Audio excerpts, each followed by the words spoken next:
1990년대는 인터넷 사업의 초기 황금기로 인터넷이 대중적으로 보급되기 시작한 시기였습니다. 이에 일론 머스크는 1995년 24세의 나이로 동생과 창업에 뛰어들게 됩니다. 오, 동생도 같이. 자, 그러면 이렇게 일론 머스크가 처음 창업했던 사업은 어떤 아이템이었을까요? 지금 뭐 해서 팔았는데 비싸게? 계속 뭐였지? 팔아야죠. 뭐였지? 바로 집투라는 회사였습니다. 집,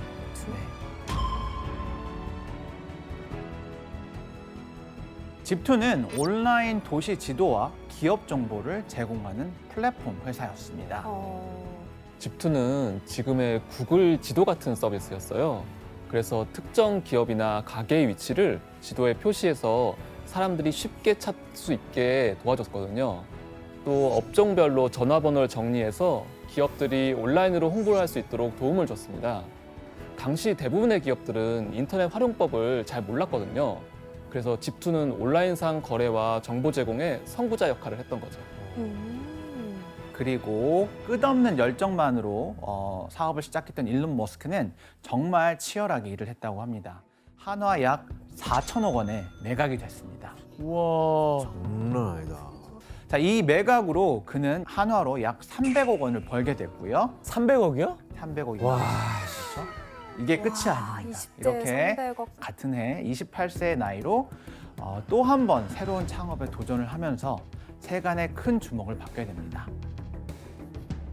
오늘날 실리콘밸리에서 머스크는 연쇄 창업가라고 불립니다. 하지만 그를 더 잘 설명하는 방법은 오늘날 실리콘밸리의 주목받는 인물로 보는 것입니다.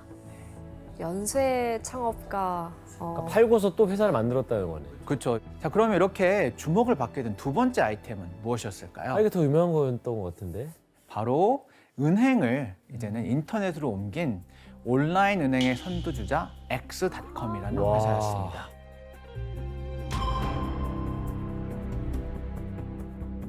일론 머스크는 은행 영업 허가를 받아서 이메일로 돈을 송금할 수 있는 서비스를 출시했는데 이 서비스에 대한 반응이 정말 폭발적이었다고 합니다. 근데 이게 잘 됐다는 게 나는 너무 신기한 게 자기 재산을 막 송금하는 거 이게 그렇죠. 못 믿어서 네, 늦게 네. 시작한 사람 중에 하나인데 맞아요. 이게 왜 인기가 많아졌죠? 당시에 그 온라인 이베이나 이런 데서는 이제 온라인으로 상거래를 하다 보니까 이제 온라인으로 돈을 송금할 수 있는 시스템이 필요했던 거죠. 그러겠네요.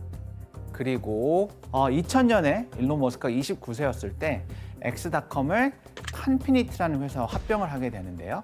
X.com이 이후에 우리가 지금도 잘 알고 있는 회사의 이름으로 바뀌게 됩니다. 그 페이팔? 페이팔입니다. 바로 페이팔이었습니다. 페이팔 지금도 있잖아요. 그런데 이제 여기서 페이팔을 만드는 것까지는 잘 진행이 됐는데 그 이후에 문제가 생겼습니다. 동업자와 갈등이죠. 네, 맞습니다. 와. 딱 봐도.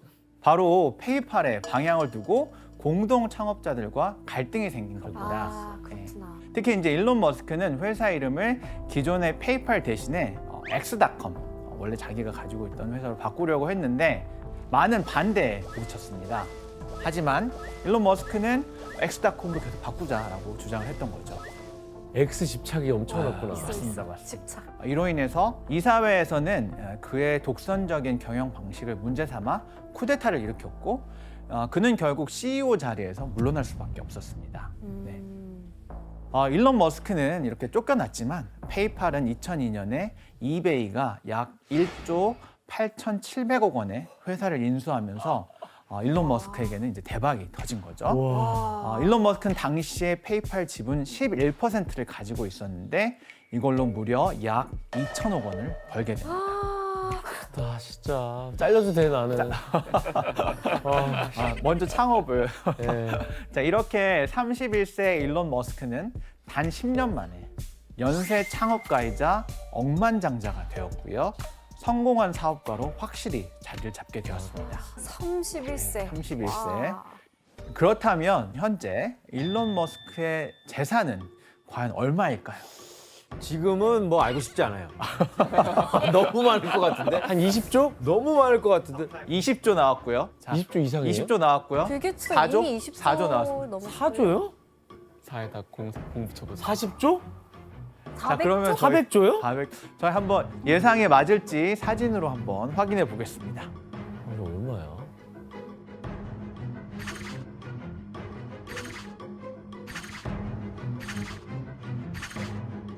어? 일론 머스크. 640조요? 네네. 자, 일론 머스크는 2024년 12월 기준 세계 1위 부자로 그는 역사상 처음으로 4천억 달러를 넘는 자산을 가진 인물이 되었죠. 이 금액은 필리핀 GDP를 초과하고요. 와. 한국 GDP의 4분의 1에 해당하는 규모입니다. 와, 이게 스케일이 다르네요. 일론 머스크는 경쟁자인 제프 베이조스와도 1980억 달러의 차이를 벌리며 압도적인 격차를 보여줬습니다. 아, 진짜 압도적이네. 자, 그렇다면 일론 머스크는 어떻게 이렇게 세계 최고의 부자가 될 수 있었던 걸까요? 창업부터 엄청 했나? 그 첫 번째는 바로 우주 탐사 회사인 스페이스X입니다. 이거 유명하잖아요. 스페이스X의 목표는 우주 여행 비용을 획기적으로 줄이고 인류를 화성 같은 다른 행성으로 이주시키는 겁니다. 일론 머스크가 스페이스X를 만든다고 했을 때 사람들 반응이 어땠을 것 같아요? 이런 반응이요. 정확하죠. 말도 안 된다고. 말도 안 돼. 말도 안 된다. 모두가 그를 비웃었다고 합니다. 근데 사실 우리 같은 범인들이 어떻게 천재의 생각을 알겠어요? 맞아. 일단 그 비웃었던 이유 중에 하나는 민간 회사가 로켓을 쏘아 올리는 게 과연 가능한가 이제 그런 분위기였던 거죠. 이제 그런데 스페이스X는 2006년 팰컨 1을 시작으로 민간 우주 시대를 열게 됩니다. 야. 팰컨 1은 세계 최초로 민간 자금으로 제작된 액체 연료 로켓이라는 점에서 큰 의미를 가지고 있습니다. 하지만 이 팰컨 1이 성공하기까지는 3번이나 발사에 실패를 했었고요. 때문에 파산 위기에 몰리기도 했었습니다. 그러나 일론 머스크는 실패해도 포기하지 않고 2008년 9월 28일 네 번째 로켓 발사에 도전하게 되는데요. 5, 4, 2008년이었구나. 2, 1, 0. We're in stage We one. have liftoff indication. We have liftoff. 와, 세 번 실패하고 얼마나 마음이 힘들었을까. 17년 전, 17년 전. 자, 이처럼 네 번의 도전 끝에 민간 기업 최초로 로켓 발사에 성공하며 일론 머스크는 기쁨의 순간을 누리게 됩니다. 이후 스페이스X는 2010년 팰컨 9, 2018년 팰컨 헤비, 그리고 2020년 차세대 로켓 스타쉽까지 선보이게 됩니다. 스페이스X가 이렇게 민간 기업 최초로 로켓 사업에 성공할 수 있었던 이유는 바로 로켓을 직접 만들어서 비용을 절감했기 때문입니다. 스페이스X는 기존의 나사 로켓 발사 비용이 약 2조 원에 달하는 상황에서 로켓 구성품의 70%를 자체 제작하며 비용 절감과 효율성을 극대화할 수 있었습니다. 특히 놀라운 것은 이 재사용 가능한 로켓 기술을 만든 것이었는데요. 이를 통해서 로켓을 발사한 뒤에 회수해서 다시 사용하는 혁신을 이루어냈습니다. 일론 머스크는 기존 로켓 비용을 이런 그 재사용을 통해서 약 90% 이상 절감할 수 있었습니다. 야, 이거 진짜 그러면- 혁신이다. 그러니까. 백수정 기자님, 최근 스페이스X가 엄청난 비용 절감으로 화제된 게 있다고요?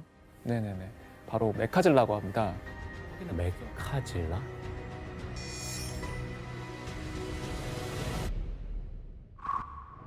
아, 이거 최근에 봤었던 것 같은데.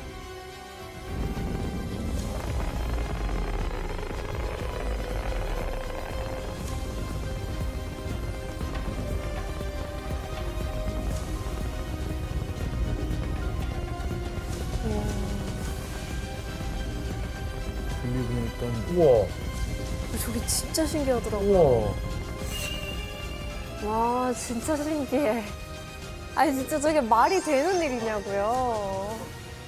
잘못 보면 거꾸로 돌린 줄 알겠는데. 그치. 맞아요. 와. 그러니까 메카질라는 기존에 한 달 넘게 걸리던 로켓 재발사 준비 기간을 1시간으로 줄였거든요. 이로 인해서 스타쉽 발사도 하루에 3번까지 가능할 예정이라고 합니다. 현재 스페이스X의 주력 로켓인 팰컨 9의 로켓 발사 비용이 한화로 약 810억 원에 달한다고 해요. 네, 일론은 이제 이 메카질라를 통해서 이 비용을 3년 내에 10분의 1 수준까지 줄이겠다. 이렇게 밝혔습니다. 대단하다.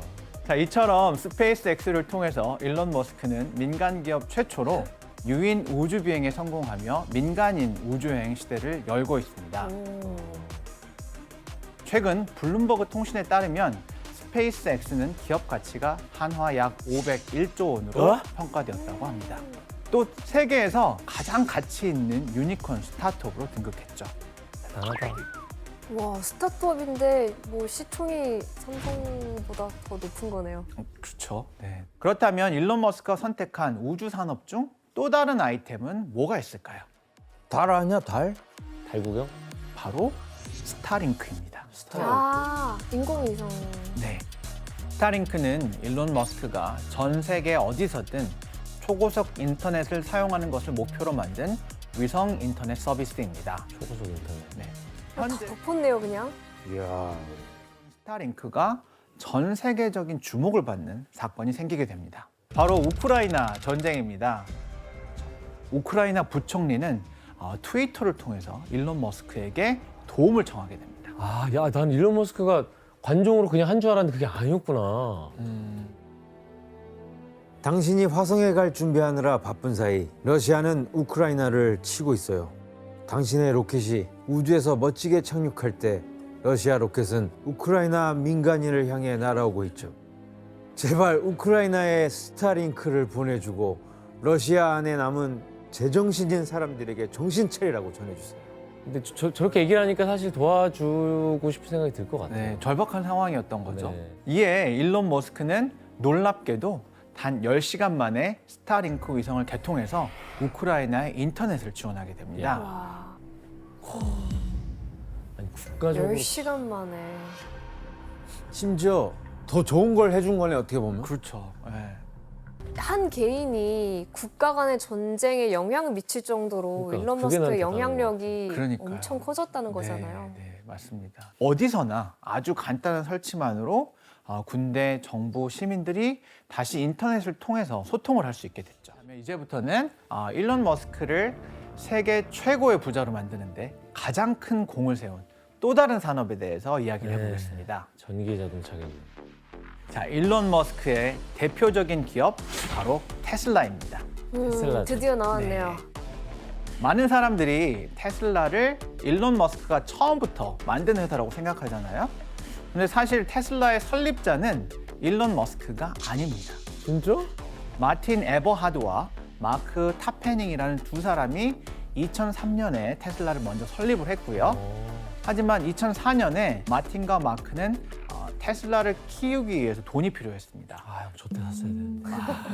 그리고 그때 초기 투자로 이렇게. 네. 그래서 벤처 캐피털 업계에 발이 넓었던 일론 머스크에게 도움을 청했죠. 마틴이 테슬라에 대해 설명하자 그가 뭐라고 했을까요? 그 회사를 나한테 팔아. 비슷합니다. 네. 자신이 직접 투자할 테니까 이사회 회장은 나를 시켜달라라고 이야기를 했다고 합니다. 큰 그림 그렸네요. 뺏겠다는 얘기네. 그러네요. 뺏었잖아요. 내나 이거 아니야. 그래서 일론 머스크는 2004년에 650만 달러를 우선 투자를 했고요. 2005년에는 900만 달러, 2006년에는 1,200만 달러를 추가로 투자하면서 테슬라의 최대 주주이자 이사회 회장이 되었습니다. 이렇게 야금야금 지분을 늘려갔네요. 그렇죠. 네. 그리고 그 이후에 일론 머스크는 37세의 나이로 테슬라의 CEO로 취임하게 됐습니다. 일론 머스크가 CEO로 취임한 뒤에 테슬라는 첫 전기차 로드스터를 출시하며 전기차 업계를 완전히 뒤흔들었습니다. 로드스타가 또 뛰어났던 점은 한 번 충전으로 약 394km를 주행할 수 있었다는 겁니다. 이는 이제 기존의 전기차가 겨우 100km 안팎을 달리던 것과 비교하면 놀라운 성과였던 거죠. 거의 4배네. 이승준 기자님, 일론 머스크가 이 로드스터를 특별한 곳에 보냈다면서요? 네, 2018년에 팰컨 헤비 로켓의 첫 발사에서 자신의 로드스터를 우주로 보냈는데요. 아니, 우주에 차 가서 뭐해요? 그러니까 둥둥 떠날 텐데.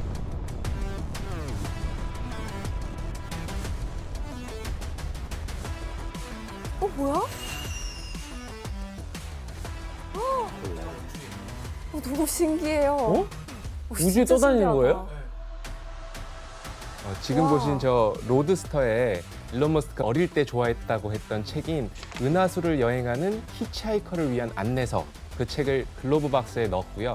대시보드에 당황하지 마세요, Don't Panic이라는 문구를 붙였다고 합니다. 합성 영상 같아요. 아니, 이거 합성 아니야? 왜 합성 같지? 그쵸? 합성 같죠, 합성 좀. 같아요. 그래서 일론 머스크는 이후에 2012년 모델 S 출시를 시작으로 S.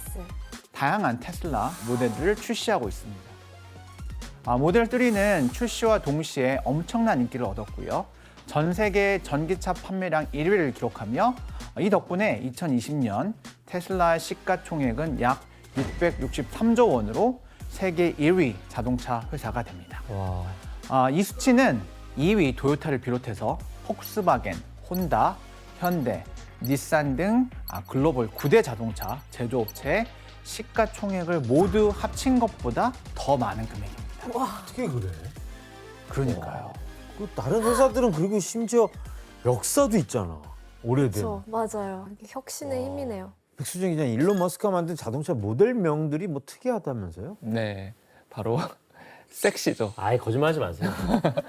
섹시라고요? 네, 아까 말씀드렸던 모델 S, S. 모델 E, 모델 X, 모델 Y를 내놓으면서 S, E, X, Y 라인을 완성했어요. 그런데 모델 E는 없죠. 모델 3가 있죠. 그래서 그 모델 E가 포드가 당시에 상표권을 가지고 있었어요. 아. 그래서 결국 어쩔 수 없이 숫자 3으로 나중에 바꿨거든요. 아, 그 2를 그렇죠. 보통 이렇게 네, 많이 네. 쓰잖아요. 숫자 네. 3으로. 그래서 3으로 한 거구나. 네, 테슬라가 다른 전기차 기업보다 성공할 수 있었던 이유는 뭘까요? 자율주행 뭐 그런 거 아니에요? 네, 맞습니다. 테슬라의 자율주행 기술은 차에 달린 카메라, 센서, 그리고 고성능 컴퓨터를 활용해서 차량 스스로 주변 환경을 파악하고 운전하는 기술입니다. 와. 그런데 이렇게 테슬라가 지금은 너무나 성공을 거뒀지만 처음부터 성적이 좋았던 것은 아니었습니다. 초기에는 심각한 재정난에 시달리면서 적자를 기록하기도 했는데요. 테슬라가 다시 도약할 수 있게 도움을 준 것은 바로 오바마 정부였는데요. 그 이유는 당시 오바마가 과학과 친환경 사업에 진심이었던 대통령이었고 일론 머스크의 테슬라와 같은 혁신 기업에게는 큰 기회를 제공을 했었습니다. 일론 머스크에게 도움이 되었던 것은 오바마 정부가 탄소 배출량을 줄이기 위해 캘리포니아주에서 실시했었던 탄소 배출권 거래 제도입니다. 이 제도는 기업들이 배출하는 탄소에 대해서 비용을 지불하게 하는 제도인데요. 때문에 탄소 배출량이 많은 내연기관 자동차를 생산하는 제조업체들에게는 추가적인 비용 부담이 생겼고요. 반면 탄소 배출량이 낮은 테슬라와 같은 전기차 제조업체들은 이런 비용 부담이 없었습니다.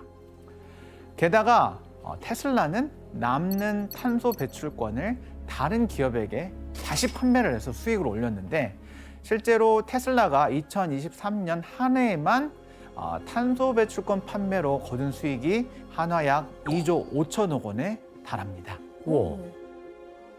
이처럼 오바마 정부의 정책들과 테슬라의 비전이 완벽하게 맞아떨어지면서 전기차 시장에서 선두를 유지했을 뿐만 아니라 지속 가능한 에너지 산업에서도 독보적인 위치를 차지하며 대규모 성공을 거두게 됩니다.